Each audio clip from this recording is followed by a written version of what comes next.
Jadi dia cara datangnya sama, cara perginya sama, perintahnya sama, pribadinya juga sama. Ya. Pribadi yang pertama dengan pribadi yang kedua itu sama persis. Nah, perintahnya juga sama, baca Alkitab. Iya, shalom bagi kita semua dimanapun kita berada pada saat ini. Kiranya kita semua tetap berada dalam keadaan sehat dan apapun yang merupakan aktivitas kita sepanjang hari ini, kiranya Tuhan Yesus memberkati. Dan kembali berjumpa lagi di channel kita ini, yaitu Zimayan Yastin. Terima kasih buat teman-teman semua dan juga para sahabat yang sudah mendukung perkembangan channel ini dengan setia. Dan kiranya kita tetap menggunakannya untuk menjadi berkat bagi semua orang. Nah teman-teman, pada video kali ini saya membagikan kepada kita semua ada kesaksian yang sungguh luar biasa, di mana seorang pria muslim ini teman-teman ketika dia melakukan atau melaksanakan sholat tahajud, kemudian dia mendapatkan suatu penglihatan yang dimana ada sosok pribadi yang menemui dia supaya dia tetap mempelajari firman Tuhan, firman Allah. Dan setelah dia mempelajari semua itu teman-teman, dia kembali mengenal kepada Yesus Kristus. Ternyata Tuhan punya cara sendiri bagaimana dia memilih setiap orang. Ada orang yang dipilih lewat penyakit, lewat masalah, lewat penglihatan dan lain sebagainya. Ada itu ketika orang mengalami kesehatan, dan ketika dia disembuhkan, dia sangat bersyukur kepada Tuhan dan kembali percaya bahwa hanya di dalam Yesus ada kesembuhan. Nah teman-teman, mari kita menyaksikan langsung video yang berikut ini. Saat ini saya sedang bersama dengan hamba Tuhan yang luar biasa dipakai Tuhan, dan latar belakangnya adalah seorang muslim yang taat pada waktu itu dan saat ini sudah hijrah menjadi orang yang percaya kepada Tuhan. Untuk itu pada saat ini saya akan berbincang-bincang dengan hambanya. Salam, hambanya apa kabar? Salam Pak, alhamdulillah, puji Tuhan, baik sekali. Puji Tuhan ya, luar biasa. Bapak bisa ceritakan pengalaman Bapak sebelum terima Yesus sama setelah terima Yesus, tentunya ada suatu perubahan ya? Ya, puji Tuhan. Yang membuat Bapak terima Yesus waktu itu karena apa Pak? Jadi ada dua hal yang menjadikan saya jadi orang Kristen itu. Yang pertama, saya memang mengalami perjumpaan pribadi dengan Tuhan. Oh, ya. Jadi pada waktu saya sholat tahajud ya, atas kehendak dia berkenan untuk menemui saya. Atas kehendak Tuhan, ya, karena Tuhan yang mencari. Iya kan? Jadi atas kehendak Tuhan, akhirnya dia datang kepada saya dan dia menyatakan dirinya. Memang secara dia nggak langsung menyatakan dirinya, artinya dia menyatakan bahwa dia suruh bacalah Alkitab, baca Alkitab gitu kan. Lalu tangannya seperti ini. Lalu dia dalam penglihatan? Dalam penglihatan, karena pada waktu itu saya sholat tahajud. Sholat tahajud ya? Ya, sholat tahajud, lalu saya didatangin seperti itu. Terus respon hambanya ini gimana? Saya sih cuek aja ya, artinya gini. Memang kalau dibilang bahwa 2 kali saya didatangin sama pribadi itu. Memang yang pertama itu ya, saya sih biasa aja karena saya pikir gini. Itu mah biasalah kalau orang lagi sholat tahajud, ada aja gangguan-gangguannya kan. Ya, tapi ya, yang kedua itu, dia datang lagi. Pribadi yang sama. Yesus Kristus. Jadi saya belum tahu Yesus itu. Waktu itu belum tahu. Ya. Karena saya belum kenal kan. Ya. Jadi dia ada cara datangnya sama, cara perginya sama, perintahnya sama, pribadinya juga sama. Ya. Pribadi yang pertama dengan pribadi yang kedua itu sama persis. Nah, perintahnya juga sama, baca Alkitab. Itu perintahnya, baca Alkitab. Dan akhirnya ya, karena saya nggak punya Alkitab pada waktu itu, ya saya baca Al-Quran. Karena nggak ada Alkitab ya, saya baca Al-Quran. Karena ya nggak tahu ya, yang penting saya baca Al-Quran dulu lah. Saya juga nggak ngerti itu siapa yang datang ke saya, tapi ya puji Tuhan, pada akhirnya saya tahu bahwa yang datang itu adalah Isa Al-Masih, Yesus Kristus sebagai Tuhan dan Juru Selamat saya untuk sekarang ini. Iya. Setelah tahu, melalui membaca tentunya ya. Kan punya hanya Al-Quran waktu itu, baca. Dan pemahaman tentang Isa Masih itu yang di Al-Quran itu, atau setelah itu pengen tahu yang di Alkitabnya orang Kristen? Ya, saya tuh penting saya baca Al-Quran dulu. Artinya saya mempelajari Al-Quran dulu, lalu mantep, baru saya mengambil keputusan.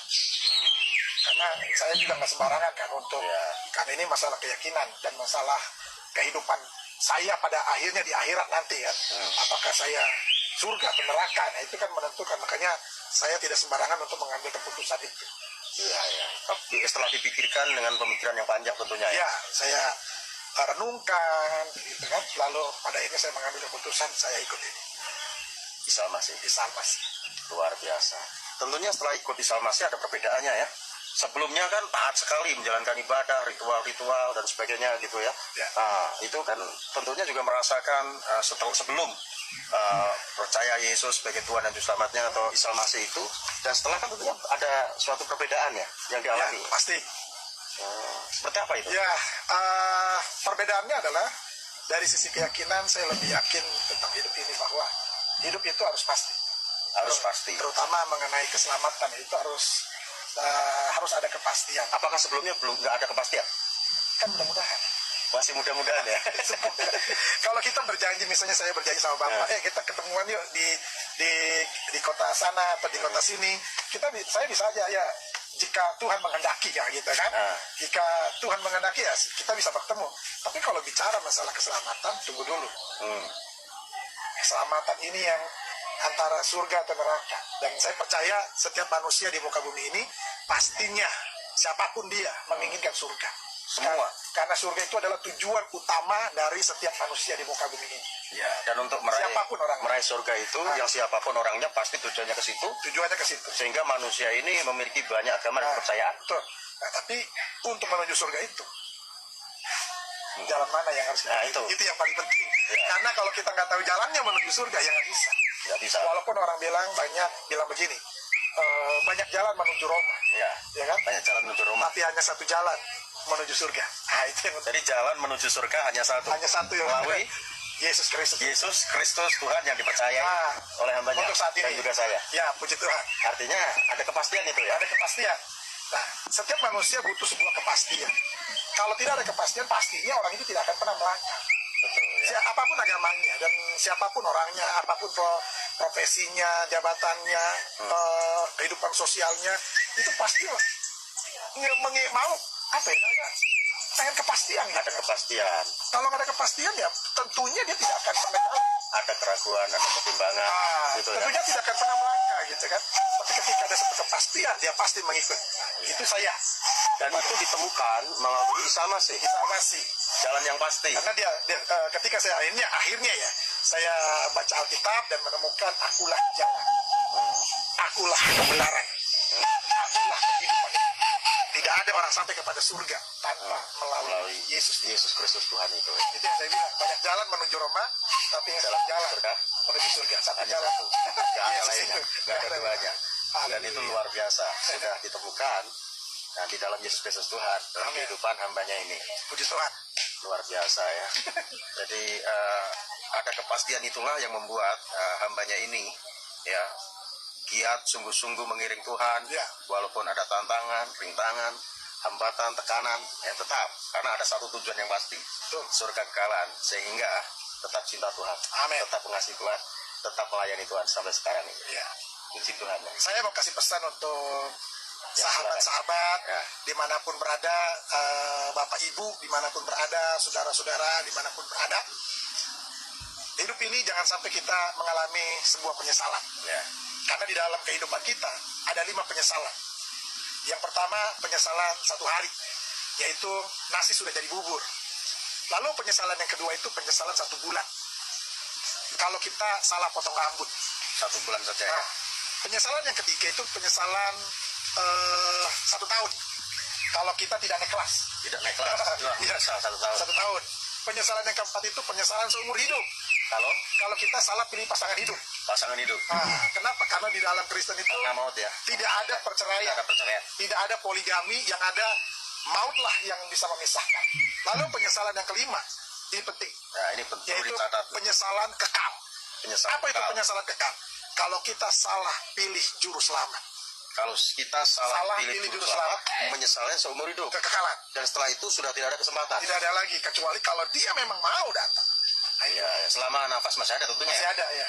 Kalau tidak, ya akan menyesal akan selamanya. menyesal selamanya Iya gitu kan? Karena pasti ujungnya kan penghukuman kekal. Penghukuman kekal karena kita salah pilih juru selamat. Salah pilih juru selamat karena nggak jelas. Nggak jelas. Dan Yesus memberikan jalan yang jelas, yang pasti. Betul, betul. Iya kan? Nah, itu pesan dari hambanya ya pada saat ini, sahabat semua ya, bagi setiap sahabat semua yang saat ini mendengar perbincangan kami ya, yang belum membuka hati terima Yesus, buka hati terima Yesus sebagai Tuhan dan Juru Selamat. Nah, jadi itu dia videonya teman-teman ya. Kita sudah mendengarkan bagaimana dia ditemui oleh Tuhan Yesus, bagaimana Yesus memperlihatkan dirinya dengan sosok yang sama, pribadi yang sama, dan memberikan perintah yang sama. Sama halnya ketika Paulus ditemui oleh Tuhan Yesus, ketika Paulus hendak menganiaya orang-orang yang mengikut Kristus. Itulah cara Tuhan untuk memilih setiap orang, karena tidak ada yang mustahil bagi Tuhan. Dan karena dia percaya bahwa hanya di dalam Yesus ada keselamatan yang pasti, tidak ada yang lain, maka dia berani mengambil keputusan bahwa aku akan memilih Yesus sebagai Tuhan dan Juru Selamatku. Dan itu merupakan respon yang baik ketika dia dipilih dan kemudian dia memilih untuk meresponi, maka itu sungguh luar biasa. Kenapa dia percaya? Kenapa dia bisa pastikan bahwa Yesus adalah Tuhan dan Juru Selamat? Karena malaikat sendiri teman-teman, ketika dia menampakkan diri kepada Yusuf dalam mimpi bahwa jika anak itu nanti lahir, maka engkau menamai dia Yesus. Kenapa harus Yesus? Karena dialah yang menyelamatkan umatnya dari dosa mereka. Dan kemudian malaikat memberitakan kelahiran Yesus kepada para gembala. Dia berkata bahwa hari ini telah lahir bagimu Juru Selamat, yaitu Kristus Tuhan di kota Daud. Dan di dalam kitab Yesaya, Allah berfirman kepada Nabi Yesaya bahwa Allah lah yang menjadi Juru Selamat umat manusia, tidak ada yang lain. Dan ketika dia berinkarnasi jadi manusia, maka dia tetap dikatakan sebagai Juru Selamat. Nah, itulah sebabnya ketika Yesus memberikan kepastian kepada pengikutnya pada saat itu ketika dia berkata, aku akan pergi untuk menyediakan tempat bagimu. Nah, ketika dia berasal dari sorga, tentu saja dia tahu jalan ke sorga. Dan itulah sebabnya saya pernah berikan ilustrasi kepada teman-teman semua ketika saya mendirikan sebuah rumah dan kemudian saya mau suruh orang lain datang ke sini yang tidak pernah ke sini atau tidak pernah datang ke rumah itu, ke tempat yang saya sediakan itu, maka tentu saja saya akan datang untuk menjemput mereka, menjadi jalan bagi mereka supaya saya bisa bawa mereka ke tempat atau ke rumah yang saya sediakan. Supaya apa? Supaya mereka jangan nyasar. Nah, jadi itulah ibaratnya teman-teman, ketika Yesus mengatakan akulah jalan, kebenaran, dan hidup, tidak ada seorang pun yang datang kepada Bapa kalau tidak melalui aku. Artinya Yesus menyediakan tempat dan dialah yang menjadi jalan untuk masuk ke tempat yang dia sediakan itu, karena dia sudah berjanji bahwa dia akan kembali lagi untuk menjemput orang-orang yang percaya kepadanya. Demikian teman-teman yang saya bagikan kepada teman-teman semua. Kiranya ini memberkati kita semua dan kiranya semakin hari semakin luar biasa mengikut Yesus Kristus. Demikian yang saya sampaikan. Tuhan Yesus memberkati kita semua. Shalom.